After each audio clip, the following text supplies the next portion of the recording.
Boss, ngayong araw natanggap na natin yung resolusyon na officially nagdedeklara sa atin bilang persona non grata o unwelcome sa bayan ng Lipa sa Batangas. Sa kopya ng resolution number 501 ng Sangguniang Panglungsod ng Lipa City, Batangas, nakasulat dyan, unanimously approved. Ibig sabihin yung buong Sangguniang Panglungsod ang nagdeklara sa atin bilang unwelcome sa Lipa City. So, ayun mga pre, no?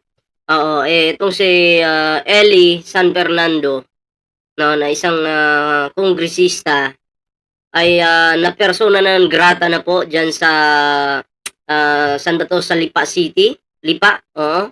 Nakasulat dyan, unanimously approved. Ibig sabihin Yan. yung buong Sangguniang Panglungsod ang nagdeklara sa atin bilang unwelcome sa Lipa City.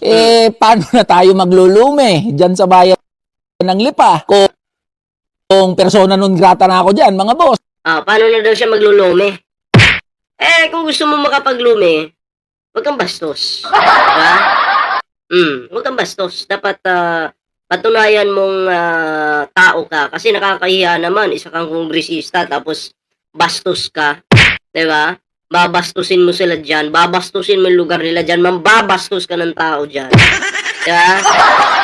So, hindi pwede yun. Siyempre, hindi po para sa akin, hindi po yan katanggap-tanggap.